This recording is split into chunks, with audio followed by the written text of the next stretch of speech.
favorites.com and go with the home team at Mississippi Farm Bureau. Chris, a lot to unpack from this weekend, but I'd love to start with Preston Johnson, and really appreciate your time as always. What was going through your head in the first and second innings of that ball game to not make a change, to stick with him, and then as you watched him just compete his rear end off to get you 5 innings?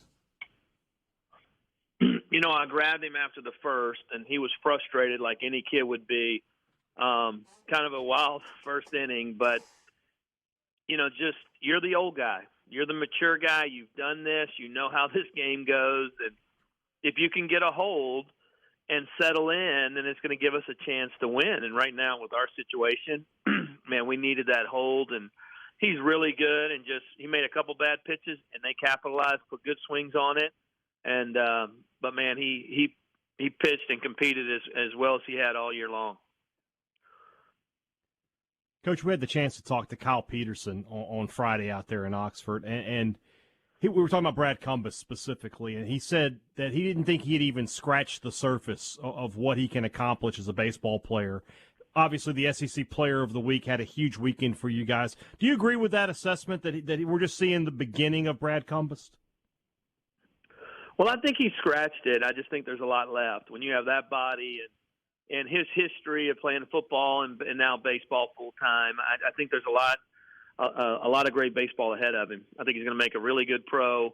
One, because he has a great skill set, but also he has a great, just it's the personality and it's the outlook on the game. It's one of the better guys I've ever dealt with in terms of. I gave a speech to our team today. He didn't have a great game on Saturday.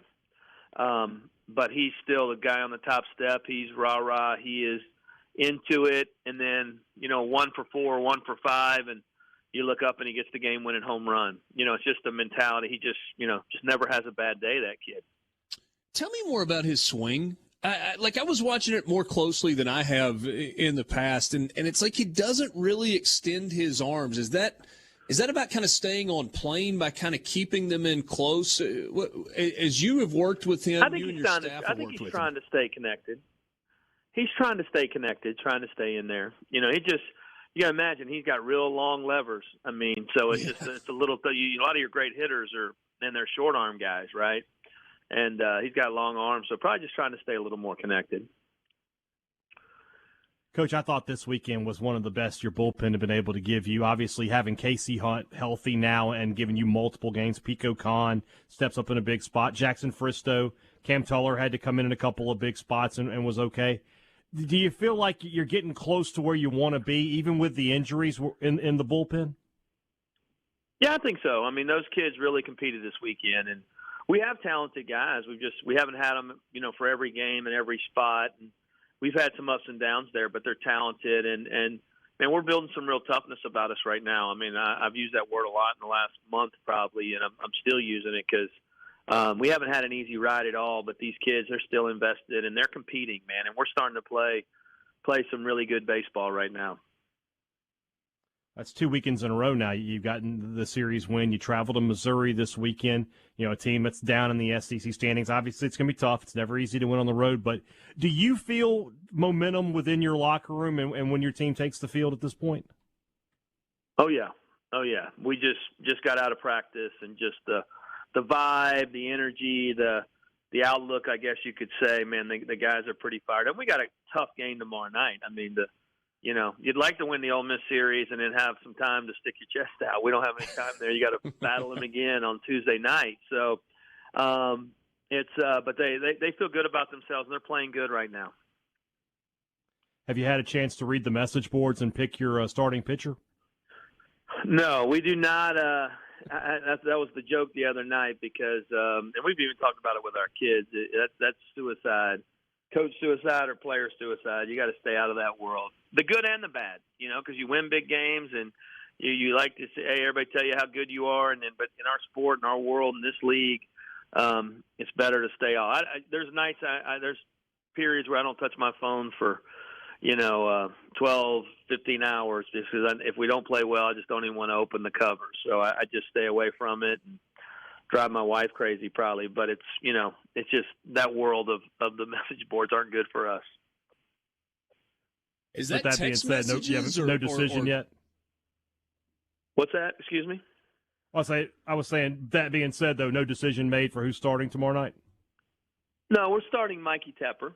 So we're starting Mikey Tepper tomorrow night. It'll be a bullpen night. We got to have everybody ready for Friday night too. So, but Mikey will get us out of the gate.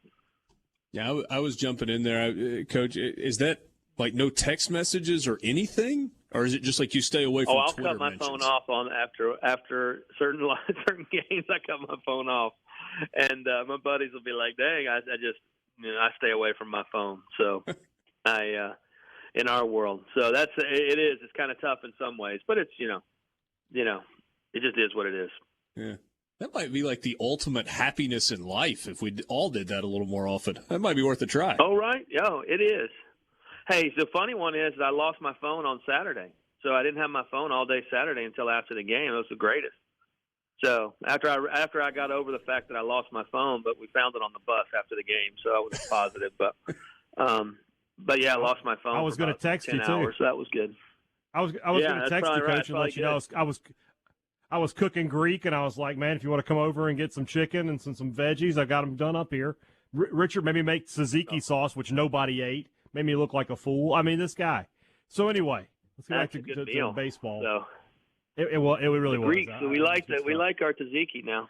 So I know. I made it for the first time. I was told it was okay. I don't know. I needed an expert there. Well, I'm not an expert, but I'd like to try it. We'll make it happen. Looking ahead to these next few weekends, you and I live in different worlds, right? I have to start looking ahead and trying to figure out what wins are going to do this and that and the other, and trying to look at RPI. Your job is simpler. It really is just one game at a time for you. As a coach, are you sort of enjoying? I know you don't enjoy the adversity and enjoy the fact that your team is have to battle to make the postseason, but it really is one game at a time for you guys right now. Do you at least enjoy that part, that you don't have to worry about looking ahead?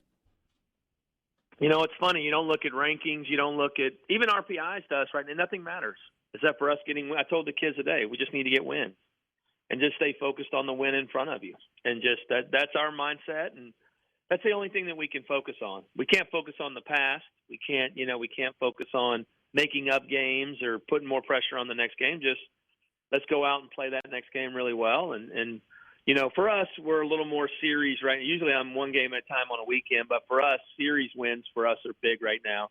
And the way our bullpen is, I have to match our bullpen to try to win the series instead of just every individual game like in the past. But yeah, for us, it's just the next game, and it's as simple as that. I know it's coach speak, but it's very true.